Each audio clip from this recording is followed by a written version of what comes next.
গোসলের সময় আমরা চারটা ভুল করলে আমাদের নামাজ, আমাদের রোজা, আমাদের ইবাদত আল্লাহর দরবারে কবুল হবে না। এই চারটা ভুল থেকে আমাদের বেরিয়ে আসতে হবে কি না? এই চারটা ভুল আমরা অনেকেই করি না জানার কারণে। এখন কোনো বান্দার যদি ওযু না হয়, গোসল না হয়, তাহলে তার কি নামাজ হবে? রোজা হবে? বলতে পারেন যে গোসলের সঙ্গে রোজার সম্পর্ক কি? গোসলের সঙ্গেও রোজার সম্পর্ক আছে। অনেকে গ্রামে যাদের বাড়ি তারা পুকুরে গোসল করে, নদীতে গোসল করে কি না? এই নদীতে গোসল করার সময় একটা ভুল অনেকে করে রোজার মাসে। এখন গরমের দিনে রোজা, এই গরমের দিনে রোজার সময় যদি কেউ পুকুরে নেমে গোসল করে, এই সময় একটা মারাত্মক ভুল অনেকে করে, তা হলো গরমের কারণে দীর্ঘক্ষণ পানির মধ্যে থেকে তারা গোসল করে। রোজারত অবস্থায় দীর্ঘক্ষণ পানির মধ্যে গোসল করা যাবে না, তাহলে রোজা নষ্ট হয়ে যেতে পারে। আর একটা ভুল আমরা রোজার সময় যারা পুকুরে নদীতে গোসল করে তারা করে থাকে, এইটা করলে তাদের রোজা ভেঙে যাবে। সেই ভুলটা কি? পুকুরে অথবা নদীতে থাকা অবস্থায় যারা পানিতে নেমে গোসল করে, তারা যদি ওই পানির ভিতর থেকে বায়ু ছাড়লে তাদের রোজা নষ্ট হয়ে যাওয়ার সম্ভাবনাই বেশি, এমনকি নষ্ট হয়ে যাবে। কেন? কারণ আমরা যখন পানির মধ্যে বায়ু ছাড়ি তখন আমাদের বায়ু রাস্তাটা ফাঁকা হওয়ার কারণে সেখান থেকে পানি প্রবেশ করতে পারে। পানি প্রবেশ করলেই আমার রোজা কি হবে? নষ্ট হয়ে যাবে। আমি তো জানি না যে আমার এই পানির মধ্যে নামার কারণে এই যে বায়ু যে আমি ছাড়লাম, অনেকে না জানার কারণে এই বায়ু ছাড়ার কারণে আমাদের রোজা ভেঙে যায়, নষ্ট হয়ে যায়। তাহলে পানির মধ্যে নেমে বায়ু ছাড়া যাবে না। যদি বায়ু আসে অবশ্যই পানির থেকে আপনি মাজার নিচে, মানে মাজা পানির থেকে উঠায় আপনি হাঁটুর উপর পর্যন্ত পানির ভিতর থেকে বায়ু ছেড়ে তারপরে আবার কি করবেন? পানির ভিতর নামবেন। এরপরে আসুন, যারা আমরা বাথরুমে গোসল করি বা টিউবওয়েলে গোসল করি, তারা আমরা গোসলের ফরজ কয়টা? তিনটা।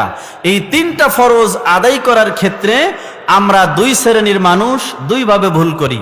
এক শ্রেণীর মানুষ হচ্ছে না জানার কারণে গোসলের ফরজ যে তিনটা, প্রথম নাম্বার হচ্ছে গড়গড়ার সহিত কুলি করা। রোজারত অবস্থায় অতিরিক্ত গড়গড়ার সহিত যদি আপনি কুলি করতে যান, আপনার গলার ভিতরে পানি গেলে রোজা ভেঙে যাবে, ঠিক কিনা? তাহলে সতর্কতার সহিত গড়গড়ার সহিত কুলি করতে হবে। আর যার এই সমস্যাটা হবে সে গড়গড়ার সহিত কুলি করা লাগবে না। আবার অনেকে আছে এই গড়গড়ার সহিত কুলি করার সময় পানি চলে যাবে, যারা জানে এই মাসালা, তারা আবার ওই মাসালা জানে না যে কুলি করার সময় পরিপূর্ণভাবে গালের ময়লা এটা বের করতে হবে। তা না করে হালকাভাবে একটু গালে পানি নিয়ে কুলি করে, তাহলে তার ওযুটাও শুদ্ধ হবে না। আপনি গালের ভিতরে, মুখের ভিতরে পানি নিবেন এইভাবে যেন আপনার মুখের ময়লাও পরিষ্কার হয়, কণ্ঠনালীর ভিতরেও যেন পানি প্রবেশ না করে।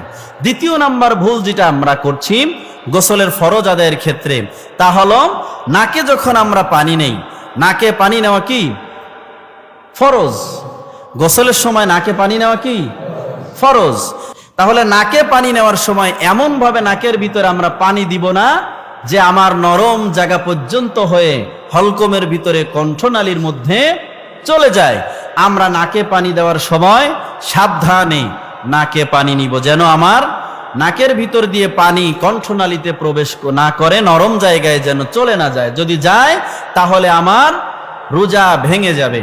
এখন পানি নেওয়ার সময় অনেকে আবার এমন সাবধানতার সহিত করে যে নাকের ভিতরে পানি নেয় না, নাকে পানি ছোঁয় না।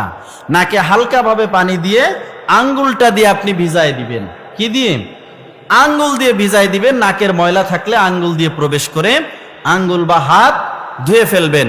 এমন ভাবে নাকে পানি নেওয়া যাবে না যে নাকে প্রবেশ করলো না, আবার করলে ভিতরে চলে যায়, এভাবে নেওয়া যাবে না। আমার রোজার ক্ষেত্রে আমি যত্নবান হব নাকে পানি নেওয়ার সময়। তৃতীয় নাম্বার যে ভুলটা আমরা করি গোসলের ফরজ আদায়ের সময়, সমস্ত শরীরে পানি পৌঁছায় দেওয়ার নামই হচ্ছে কি গোসল। গোসল শব্দের অর্থ হচ্ছে প্রবাহিত হওয়া, অর্থাৎ আমার মাথার চুল থেকে পায়ের নখ পর্যন্ত প্রত্যেকটি অঙ্গে আমাকে পরিপূর্ণভাবে পানি পৌঁছায় দিতে হবে। এই রোজার সময় শরীরটা একটু কড়া থাকে, একটু গাটা শুকনো বেশি থাকে। আমরা যখন গায়ে পানি ঢালবো অবশ্যই খেয়াল করব, শরীরের কিছু কিছু অঙ্গে আমাদের পানি পরিপূর্ণভাবে পৌঁছায় না। যদি বাথরুমে মগ দিয়ে বা ঝর্ণা দিয়ে আমরা গোসল করি, তার প্রথম নাম্বার হচ্ছে কানের এই নিচু জায়গাটা, উপর দিয়ে পানি চলে যায়, এইখানে পানি পৌঁছায় না। আমরা এইখানে হাত দিয়ে জায়গাটা ভিজায় দিব, এইখানে হাত দিয়ে জায়গাটা ভিজায় দিব। তারপরে নাভির ভিতরে পানি পৌঁছায় না, এটা আমরা হাত দিয়ে নাভিতে পানি পৌঁছায় দিব। 2 রানের পিছন দিক দিয়ে ভাঁজের ভিতরে যারা মোটা, সেইখানে পানি পৌঁছায় না।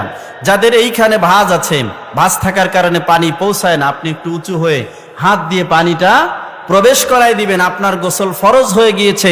আপনি যদি আপনার শরীরের প্রত্যেকটি জায়গায় পানি পৌঁছায় না দেন, একটি চুল পরিমাণ জায়গাও যদি শুকনো থাকে, তাহলে কি গোসল আদায় হবে? গোসল হলো না, আপনার নামাজ হলো না, রোজাও হলো না। তাহলে গোসলে মারাত্মক 4টা ভুল আমরা করি। তাহলে যারা পুকুরে গোসল করে, পুকুরে গোসল করার ক্ষেত্রে অতিরিক্ত সময় নিয়ে গোসল করা যাবে না।